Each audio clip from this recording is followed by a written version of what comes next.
बात अब दिल्ली की करेंगे, जहां से इस वक्त एक सियासी और संवैधानिक विवाद सामने आ जाए। देखिए, इसमें न्याय व्यवस्था की मर्यादा पर ही सवाल खड़े होने लगे। आम आदमी पार्टी के प्रमुख और दिल्ली के पूर्व मुख्यमंत्री अरविंद केजरीवाल ने बड़ा ऐलान किया है और अब वो अदालत में पेश नहीं होंगे। उन्होंने कहा है सत्याग्रह करेंगे, अरविंद केजरीवाल ने कहा है। हालांकि यही से पूरा मामला और भी अब गंभीर हो जाता है। यह वही मामला है जो दिल्ली की चर्चित एक्साइज पॉलिसी से जुड़ा हुआ है, जिसे विपक्ष लगातार शराब घोटाला कहता है। और इसी केस में सुनवाई कर रही जस्टिस सर्वकांता शर्मा की अदालत में पेश होने से केजरीवाल ने अब सीधे तौर पर इनकार किया है। इतना ही नहीं, उन्होंने पहले से जज पर व्यक्तिगत टिप्पणियां की थी, निष्पक्षता पर सवाल उठाए और अब मुझे न्याय की उम्मीद नहीं जैसे बयान दिए और सीधे सीधे न्यायपालिका की विश्वसनीयता को चुनौती दे डाली। हालांकि अब सवाल यह है कि क्या कोई भी जनप्रतिनिधि कानून से ऊपर खड़ा होकर अदालत की प्रक्रिया को नकार सकता है? क्या सत्याग्रह जैसे ऐतिहासिक और नैतिक हथियार का इस्तेमाल न्यायिक प्रक्रिया से बचने के लिए किया जा सकता है? अदालतें देश की संवैधानिक व्यवस्था की रीढ़ होती हैं और अगर उन पर इस तरह सार्वजनिक रूप से अविश्वास जताया जाए तो फिर इसका सीधा असर पूरे सिस्टम पर पड़ता है। बीजेपी ने इस पर तीखा हमला बोला, वहीं कांग्रेस भी सवाल उठाने लगी है।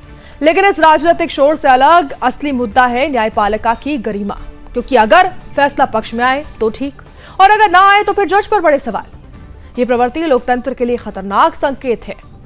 अब यह बहस सिर्फ अरविंद केजरीवाल तक सीमित नहीं रहेगी, बल्कि यह बहस बन चुकी है कानून बनाम राजनीति की और न्याय बनाम नैरेटिव की।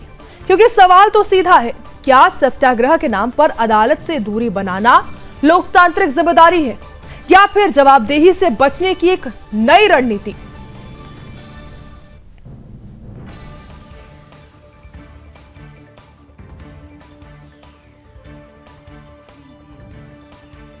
केजरीवाल का जो आज का पत्र है, मैं उसकी कड़े शब्दों में निंदा करता हूं।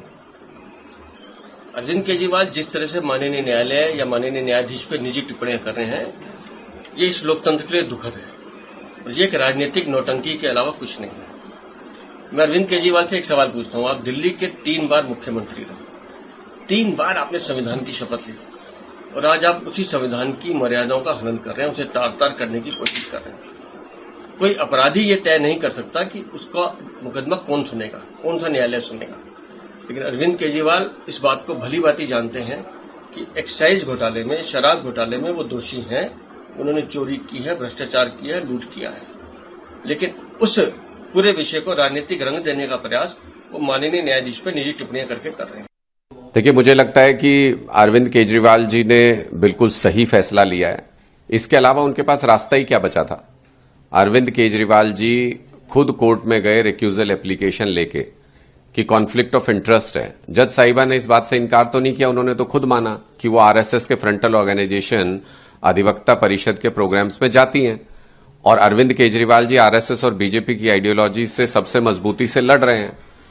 जस्टिस साहिबा ने इस बात से भी इनकार नहीं किया कि उनके बच्चे केंद्र सरकार के पैनल पे काम करते हैं, जिनको केस सॉलिसिटर जनरल देते हैं, जो अरविंद केजरीवाल जी के खिलाफ केस लड़ रहे हैं कोर्ट के अंदर।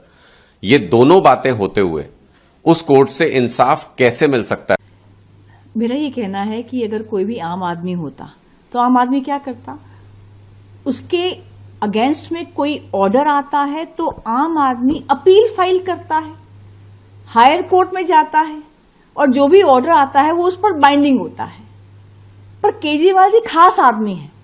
वो कहते हैं कि अगर उनके खिलाफ में ऑर्डर आया है, वो अपील फाइल नहीं करेंगे, वो प्रेस कॉन्फ्रेंस करेंगे, वो प्रेस स्टेटमेंट जारी करेंगे, वो कोर्ट को बॉयकॉट करेंगे, यानी माय वे और हाईवे। और वो कहते हैं कि हम जज को चेंज करेंगे, आई वॉन्ट जज ऑफ माई चॉइस। ऐसा होता नहीं है। भारत के क्रिमिनल जस्टिस सिस्टम में यू कैन नॉट हैव जज ऑफ योर चॉइस। दूसरा, अरविंद केजरीवाल जी को किसी ने नहीं कहा कि वो महात्मा गांधी हैं। वो स्वयं को बोल रहे हैं कि मैं महात्मा गांधी की तरह सत्याग्रह करूंगा। महात्मा गांधी जी ने जो सत्याग्रह किया था वो अंग्रेजों के खिलाफ किया था। केजरीवाल जी जो कह रहे हैं मैं सत्याग्रह करूंगा, ये हमारी कॉन्स्टिट्यूशनल कोर्ट्स के खिलाफ करेंगे। केजरीवाल जी को बहुत समय से ड्रामा करना बहुत पसंद है। अब वो ड्रामा इस हद तक आ चुका है कि अब ऑनरेबल हाई कोर्ट पर भी वो निशाना मसाद रहे हैं, उंगलियां उठा रहे हैं, बहुत अपराइट ऑनेस्ट जजेस पर।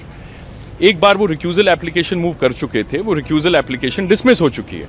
अब यदि उनको डिसमिसल से कोई तकलीफ थी तो वो अपील फाइल करते, सुप्रीम कोर्ट जाते, लेकिन परहैप्स उनके मन में भी ये शंका और आशंका कहीं है कि उन्होंने कुछ गलत किया है, तो उनको लगता है कि अल्टीमेटली उनका जो सच है वो बाहर आ जाएगा। तो अब ये नया राजनीतिक स्ट्रेटजी है इनका कि पूरे सिस्टम और पूरे जुडिशरी को वो टारगेट करेंगे, उस पर उंगलियां उठाएंगे और बॉयकॉट करेंगे। तो ये तो मैं समझता हूं बिल्कुल ही गलत है। यदि हम